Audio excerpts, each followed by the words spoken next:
For many of you, it's good morning. For many of you, it's good night. And as we said a couple of years ago, apologies to those people in Eastern Australia, Hawaii, and the South Pacific generally. This is the one time of the calendar day that almost everyone can be a bit awake and reasonably alive. I'm going to go ahead and get started. I am going to take just a few minutes to talk about where we've been, what we're doing today, and where we're all going together. I think the important thing is this theme of you. We built something very cool that we spent a lot of time and effort delivering, and it was something that we turned over to the world. And this is the second anniversary of the last major step before it really was no longer ours and became yours. So 2 years ago, we thought that we were going to launch this little network and grow it, and that there'd be a couple thousand farmers and a few petabytes. And as we all remember, over the next future 2 weeks, there was a couple days where the amount of net space was growing so fast that we were going to eat up all 8 zettabytes of storage that existed in the world. Now, obviously, that was one of those classic S curves that didn't actually happen that way. But it's an important thing to reflect on how quickly and how broadly the Chia blockchain became well known. It is, to this day, still the world's largest public blockchain. There are different final results. It's somewhere between 300 and 400,000 full nodes were active at the peak. Currently, about 124,000, I believe, when I looked last night. And it's everywhere. I like to tell people that we have more blockchain validators in Ukraine during a war than most blockchains have public validators, period. We certainly have more in Canada, which is definitely not what most people would expect. And they're everywhere. Literally, the only continent we're not on is Antarctica, and that is because it is against the local ISP policies, though that might be changing with the adoption of Starlink. So in those 2 years, together, we've rolled out all sorts of key primitives that make using a coin model blockchain really powerful. Chia asset tokens, the NFT1 standard, offers, and ultimately offers, data layer, and custody are the things that we think really set the Chia blockchain apart from everything else. Also, it's important to note that we don't necessarily think that we are playing the same game as so many other projects in this space. And I mean that on so many levels. Most projects did not put the time, effort, the academic research, the math in to really build something unique. And because we've built something unique, a lot of things work differently. And one of those uniquely different things is that we set out to build real community. With experience of 20 years of being online and dealing with the things that are unique to building communities online. And we hope that, at least for the community, some of our moderation goals have been met. And we see that, I think, in what a lot of community members say, which is, we're all here to build something better.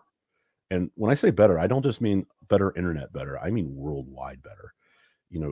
This project, this sets of technologies can, certainly in the West, add efficiency, add security by taking out more trusted parties to have better trust in less people. But it is transformational once you get past the dollar, euro, pound, yen world into a place where the kinds of things we've been experiencing over the last 2 weeks here in the US are common. I joked on Twitter that I don't hear a lot of no coiners telling me there's no use case for Bitcoin or Chia anymore. And Chia relentlessly making blocks, and Bitcoin relentlessly making blocks last weekend when people weren't sure whether their accounts were available, whether they could transact. It's a powerful statement. And that also gets me to another thing that is very relevant right now. Many of these technologies get adopted much faster than people expect. And in some ways, I guess I'd say I'm a little worried that, in fact, the credibility of 24/7 payments, actual real self-custody, I think these things may be accelerating some of the fears that we're seeing in banking circles around the world. Fractional reserve banking is from a time of telegraphs and standing in line. I was laughing because FRB customers in the last couple of weeks have lined up at FRB ATMs. And to my knowledge, all FRB ATM cards work every ATM with no fees because they reimburse you. So why they didn't go next door, beyond me. But that is an important point, that we've got this massively networked, soon to be 24/7, because frankly, the American banking system has had to react competitively to what's available online. And in any ways, I think this instability is a harbinger of a significant change that blockchains are driving, that really are about empowering individuals to make decisions and be aware of their environment in a way they haven't been before. But that's in some ways rearward looking. That impact is already there. We've already seen Bitcoin drive down the cost of foreign exchange and the convenience of foreign exchange. You know, competition isn't just about price; it's often about service and capabilities, and that's, I think, the thing that's really happening. We would not hear talk of CBDCs if it wasn't obvious to central bankers that those are really handy and they're available 24/7. And for the West, they are a way to transfer money. And for the rest of the world, they are a way to store money in something that is much safer than whatever their local domestic currency might be. But again, it's something I've said a lot. It's about a much more than just money. It's money adjacency. And I think that's where it becomes really important. One of the things that I've started to explain what we're all up to differently is to say that the internet had this transformational impact on most every facet of life, with two exceptions. The internet was never really designed to build trust in the information it sent around. It was really a publishing network. It was not a trust building network. And it also did not have native economic or financial capabilities. And we've seen the pain of that, being email spam and other things. And so, really, what a well designed and well implemented public blockchain can do is to change that trust level. It's to build out public trust in data and information and how things are built. One of our community members is always effectively rebuilding GitHub on Chia data layer, but there's something there. And the reason I say there is, right now, like it or not, GitHub, we have to trust Microsoft. To date, Microsoft has been a pretty good benevolent dictator, but ultimately we're talking about very politically charged technologies, very politically charged cross-border impacts. We may not want to have Microsoft be the arbiter of what people can say or what people can code or what elements went into the LLM. In that light, and looking at you, we're building some amazing things, and we're going to build the things we believe that you will use to build things none of us have ever seen before. Whether it be the quite hilarious seed snap, capturing, creating, minting an offer file, and making NFTs immediately available to everybody. Things like 3D camera capture off your iOS phone to immediately create an NFT. All of the amazing NFT tools that we have seen arise from the community, and all of the wallets and wallet providers and the associated technologies. One of the neatest things is that when you launch something, a DApp, an NFT project, an asset on the Chia blockchain, you inherit the entire ecosystem of tradability, of offer capability, of composable offers.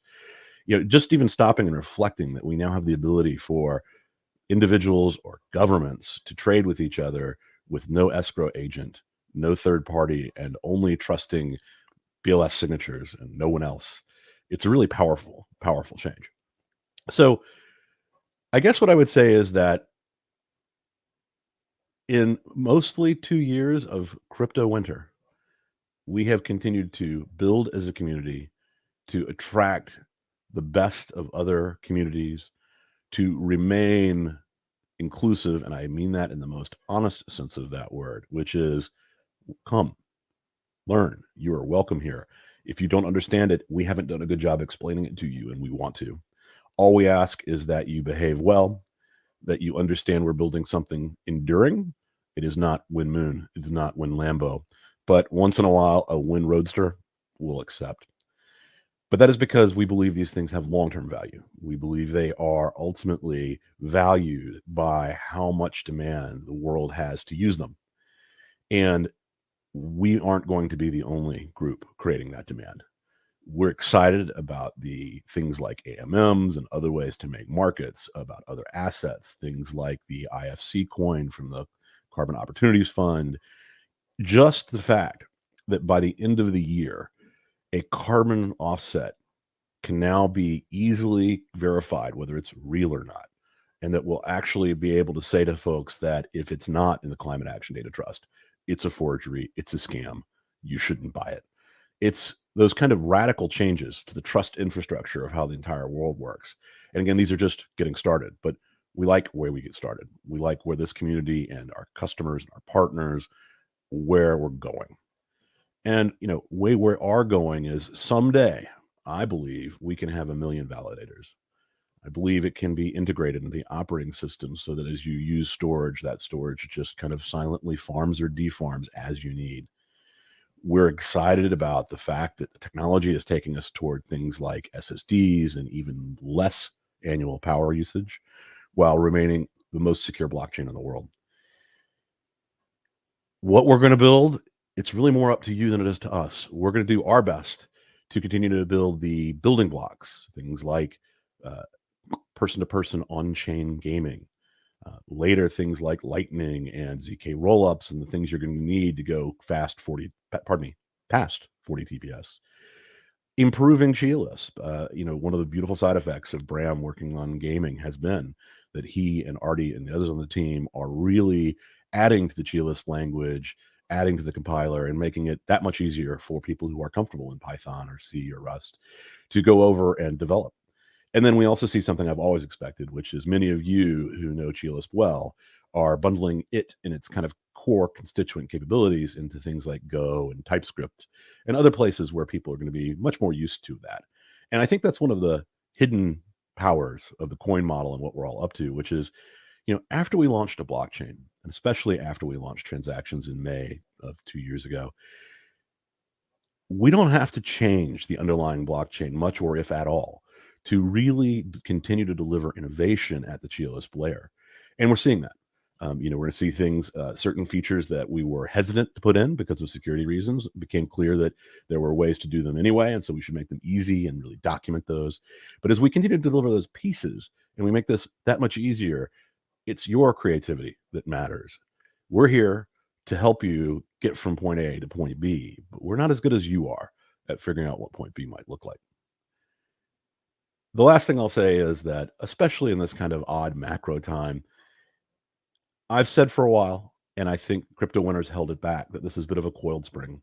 This is a project that when people look, they realize, wait, there is a set of solutions to the vast majority of the problems that we have seen to date in the crypto infrastructure. The reasons why real world assets haven't adopted have been addressed. And it's scalable, it's secure. We all know how it's going to build forth, and that there's trust and confidence in this vision that we can build something real that's positive for humanity, that's got a positive culture, that really is trying to deliver the individual liberty and freedom that blockchains, digital assets, distributed applications really stand to offer. I believe we can move from surveillance capitalism to trust capitalism, and I believe we can do it very quickly. But that only happens with all of you. Happy second birthday, everybody. It's been a long road from a few folks on a Zoom and me gabbing then too long to hit the button a little late to this beautiful, big, bad public blockchain that none of us control, and it just relentlessly runs on and innovates. Thank you to everyone in the Chia community. I would try to name names, but there's so many people that I cannot possibly remember you all. But I want you all to know how impressed we are with what you do, how important it is for us to support you, and how awesome it is to have built this kind of community that welcomes in the best of everyone else, that gives people a land beyond the scam where you can actually be innovative, you can build something for the good of humanity, and we all get to do it together. Happy birthday, everybody.